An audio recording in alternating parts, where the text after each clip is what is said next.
Just a huge military force may become meaningless in the next 10 years' time. Just bravery and willing to fight, willing to die may not help in future. The nation was made in a hurry, in an unholy hurry. Not just villages, homes were divided in the line. Very impractical boundaries we have drawn, very hard to protect because nobody knows where the damn line is first of all. But at least now, where it is possible to settle, we must settle.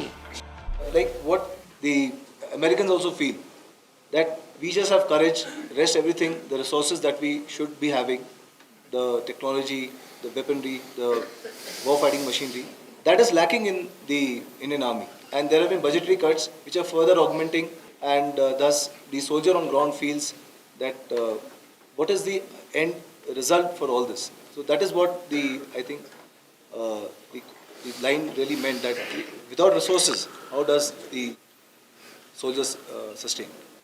I'm not an expert on this, but I feel looking at various things, I've been closely, I've been talking to various military personnel from United States, Israel, UK and other places. What I see is, and even the Chinese what I feel is a significant move must be done right now, that in the next 5 to 10 years, we should become far more technologically capable than what we are today.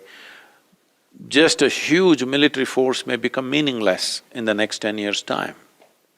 And I know we are moving in that direction, but in my opinion, I don't think it is as fast as it should be, and it is not in par with how various other nations are moving. Particularly in United States, they are focusing on making their force very, very minimal, very lean and mean. That's what they are saying. Their force is going to be very lean and mean. These huge ships all over, marines all over the world, all this going to go away in the next 10-15 years' time for the United States. And particularly with their new president, they are moving towards that very fast. They don't believe in fighting battles anywhere in the world anymore. That's how they're looking at it. They feel they can address it in so many technological ways rather than sending their men out there. I think that's a direction to go for sure. And how quickly, how rapidly we can do, what challenges are there, you're the best experts in the field. But I feel the army and the officers in the army, the senior officers, must continuously push towards this, because just bravery and willing to fight, willing to die may not help in future. It needs a technological edge, and we have 1 billion people with great technological capabilities.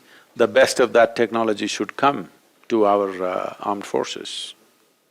See, I feel one of the greatest injustice that's happened to the forces is, except for the Navy, which has a clear natural boundary, the nation was made in a hurry, in an unholy hurry, if you ask me.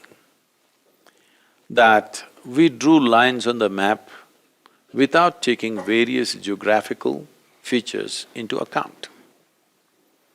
When you draw lines without taking geographical features into account, then protecting those lines is going to be extremely difficult. That's what you're going through. It's just not right. If it was done with some wisdom and justice, it could have been done. I don't want to make a political commentary of this, but we drew lines in great hurry. There is one satire kind of movie, I don't know if you… because somebody insisted I must see this, some Begum John or something, have you seen this movie? Ratcliffe line passing through a home, dividing a prostitute's den into two.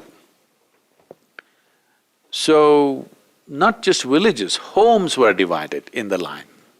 So when you draw such impractical lines and people are supposed to protect it, forces are supposed to protect that most impractical line, and with all due respect I'm saying this, because today I went through the Hall of Fame, I went through the First World War, the exhibition that the army put up in Delhi.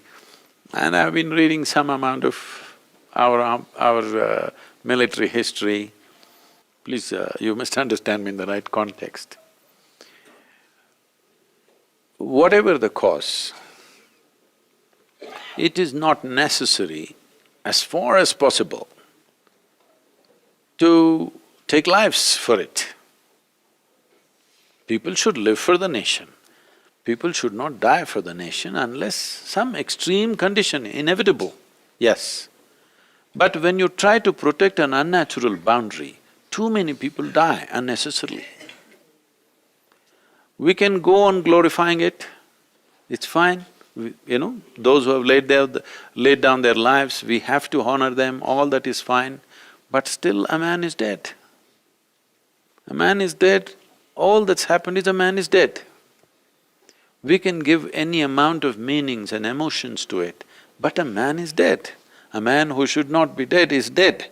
That's not good. And very impractical boundaries we have drawn, very hard to protect because nobody knows where the damn line is, first of all. I'm sure you being on the border, you still don't know exactly where the line is, because there are no geographical features to mark these lines properly. Maybe some parts you are saying this river divides us, fine, that's easy. But especially the western border is drawn in such a way, nobody knows where the line is. Simply everybody pushing it all the time. In 70 years' time, both sides, how many people have died for what? We could have taken time to fix these boundaries properly. So, we were in a hurry to make a nation. This is not… we can't do post-mortem on history. It has happened that way, but at least now, where it is possible to settle, we must settle. And western borders don't look like it's going to settle quickly, but our northern borders is very much possible if people sit down in a committed way. It is possible because the situations are different, very different.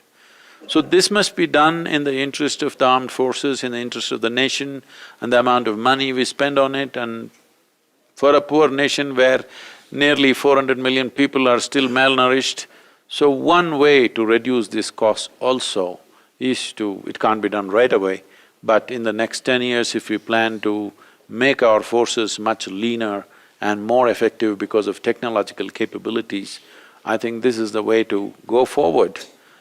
I don't think there's any other way.